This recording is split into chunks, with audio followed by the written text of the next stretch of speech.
Halo semuanya, perkenalkan nama saya Raka Dwi Putra. Saya di sini mendapatkan tugas besar kedua dari mata kuliah Manajemen Sumber Daya Manusia lanjutan dan akan mempresentasikan tema tentang konflik dan stres kerja di perusahaan. Ya, sumber daya manusia merupakan salah satu faktor yang penting dalam perusahaan dan harus dikelola dengan baik untuk meningkatkan efektivitas dan juga efisiensi dari suatu perusahaan, sehingga perusahaan bisa dapat mencapai suatu tujuannya atau produktivitas atau profit. Tapi tidak dapat dipungkiri adanya perbedaan pendapat, kepribadian pada diri manusia memungkinkan terjadinya konflik di suatu perusahaan. Belum lagi ditambah stres kerja yang ada pada diri karyawan sendiri yang nantinya bisa menyebabkan penurunan produktivitas atau penurunan kinerja si karyawan tersebut.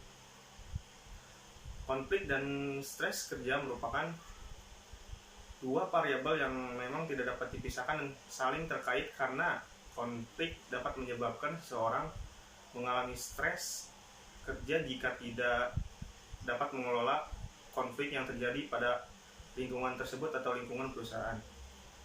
Stres kerja biasanya terjadi di mana saja, tidak hanya di perusahaan besar atau perusahaan yang ternama.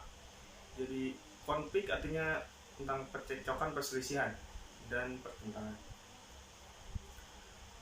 Dalam pengertiannya sendiri, menurut saya konflik kerja adalah perselisihan atau ketidaksesuaian atau pertentangan antara dua orang atau lebih atau kelompok dalam suatu organisasi perusahaan karena adanya hambatan atau perbedaan pendapat, biasanya komunikasi yang tidak berjalan dengan baik, status dan nilai tujuan atau sikap, sehingga salah satu atau keduanya saling terganggu dan tidak nyaman. Ada beberapa penyebab konflik kerja. Yang pertama yaitu komunikasi yang buruk. Hubungan antara diri sendiri dengan orang lain tidak bisa dipisahkan dengan komunikasi yang buruk masih menjadi penyebab utama dari konflik kerja. Nantinya ada kesalahpahaman dari karyawan satu dengan yang lain yang berujung konflik di tempat kerja misalnya. Dalam pengertiannya sendiri, menurut saya konflik kerja adalah perselisihan atau ketidaksesuaian atau pertentangan antara dua orang atau lebih atau kelompok dalam suatu organisasi perusahaan karena adanya hambatan atau perbedaan pendapat, biasanya komunikasi yang tidak berjalan dengan baik, status dan nilai tujuan atau sikap, sehingga salah satu atau keduanya saling terganggu dan tidak nyaman. Ada beberapa penyebab konflik kerja. Yang pertama yaitu komunikasi yang buruk. Hubungan antara diri sendiri dengan orang lain tidak bisa dipisahkan dengan komunikasi yang buruk masih menjadi penyebab utama dari konflik kerja. Nantinya ada kesalahpahaman dari karyawan satu dengan yang lain yang berujung konflik di tempat kerja misalnya. Ada sebuah kasus, seorang manajer harus menginstruksikan kepada karyawan atau bawahannya, menginstruksikan tentang pekerjaan kepada timnya, namun orang tersebut sedang berhalangan hadir dan manajer tersebut sangat-sangat sibuk sehingga memutuskan untuk memberitahukannya ada detail pekerjaan tersebut pada rekan satu timnya yang bertugas menangani hal lainnya. Nah, walaupun terlihat seperti itu, namun gaya komunikasi dari si wakilnya atau dari ketuanya manajemen tersebut sangat beda dan bisa mengakibatkan perbedaan komunikasi. Nah, yang kedua penyebabnya yaitu perbedaan kepribadian. Penyebab konflik di tempat kerja selanjutnya itu tentang perbedaan kepribadian dan karakter tiap-tiap karyawan itu berbeda, apalagi di Indonesia dengan beragamnya suku bangsa, perbedaan latar belakang dan tempat seseorang dibesarkan bisa menjadi pemicu terjadinya konflik. Sedangkan saja gaya bicara seseorang berbeda-beda dengan lingkungan tempat yang misalkan kita dibesarkan dapat menyinggung kita sendiri. Misalnya ada bicara yang ada bicaranya keras, padahal orang itu tidak sedang marah. Padahal di beberapa tempat, terutama Sumatera, hal tersebut sudah menjadi hal yang lumrah. Kunci dari mengatasi hal tersebut salah satunya saling menghargai dan tidak terlebih dahulu menghakimi rekan kerja yang berbeda tersebut. Memang karakter dan kepribadian kita semuanya bisa bekerja secara tim, dan itu bisa mengakibatkan konflik kerja. Yang selanjutnya yaitu perbedaan nilai dan prinsip. Tidak banyak yang tahu ya bahwa di negara luar seperti misalnya Jerman, konflik jarang terjadi dikarenakan kenapa? Perbedaan nilai dan prinsip. Kuncinya hanya satu. Setiap orang tidak mengusik nilai dan prinsip yang dianut oleh orang lain, apalagi berusaha memaksakan prinsip pribadi atau memaksakan pendapat untuk rekan kerja.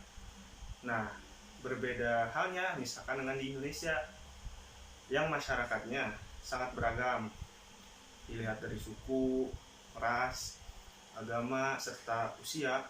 Kadang perbedaan prinsip dan nilai yang dianut bisa menjadi masalah bagi orang tertentu dari sisi usia. Misalkan pekerja yang lebih muda mungkin belum sematang pekerja yang sudah usianya sudah di atas atau lebih banyak pengalamannya dalam memahami nilai-nilai pada perusahaan. Ketika para karyawannya gagal untuk menghadapi perbedaan pendapat dengan saling bertoleransi, maka akan muncul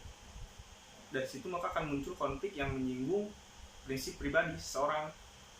Saat hal itu terjadi, hanya rasa saling menghormati antar pegawai yang mampu menghindarkan hal konflik atau hal tersebut untuk berkembang lebih jauh lagi.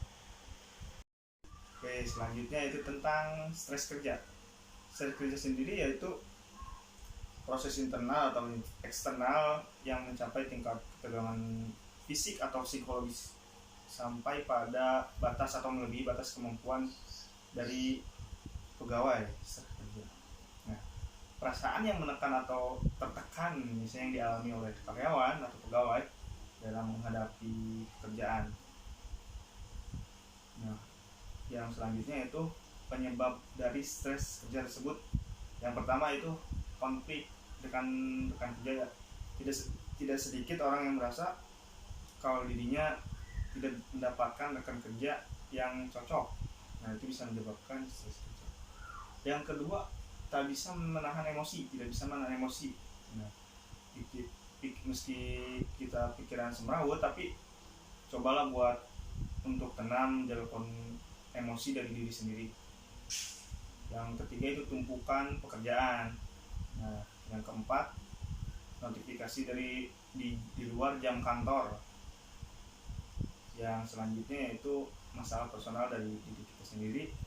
Dan yang selanjutnya yaitu lingkungan pekerjaan. Nah, cara mengatasi stres kerja seperti apa? Yang pertama, awali hari dengan senyuman. Nah, pagi hari ini misalkan kita lagi berangkat kerja, nah sudah dihadapkan pada jalan yang macet, yang bisa membuat kepala pusing. Nah, hal ini yang bisa memicu stres. Maka dari itu, cobalah untuk memulai hari dengan semua senyuman dan semua hal baik yang bisa mengeluarkan aura atau energi positif dari dalam diri kita untuk tidak memicu dari stres kerja tersebut. Yang kedua, cara mengatasinya itu jangan malu bertanya. Ya, jangan malu bertanya di sini. Ya, kurangilah gengsi dari dalam diri kita.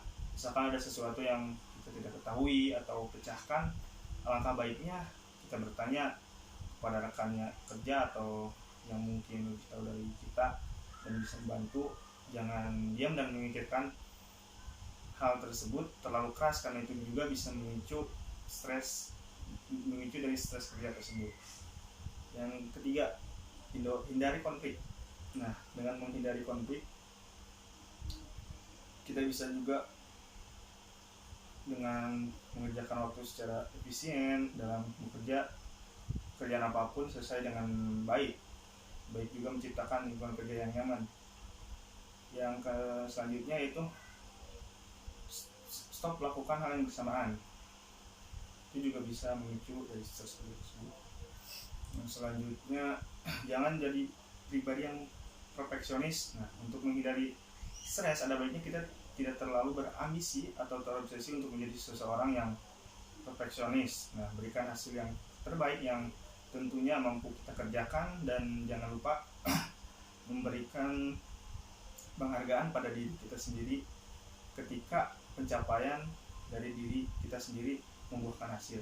Nah, kesimpulan dari yang saya sampaikan dari awal sampai tadi, yaitu dengan tidak adanya konsentrasi dalam bekerja secara langsung akan mengakibatkan produktivitas dari kinerja dari karyawan menurun. Dengan penurunan produktivitas kerja karyawan, maka akan berakibat pada produktivitas perusahaan. Nah, konflik pada diri karyawan yang dapat dikendalikan, maka akan berakibat pada penurunan produktivitas kerja karyawannya yang tidak begitu buruk. Akan tetapi, jika konflik yang terjadi tidak dapat dikendalikan, maka itu akan memperburuk kondisi kinerja dari karyawan.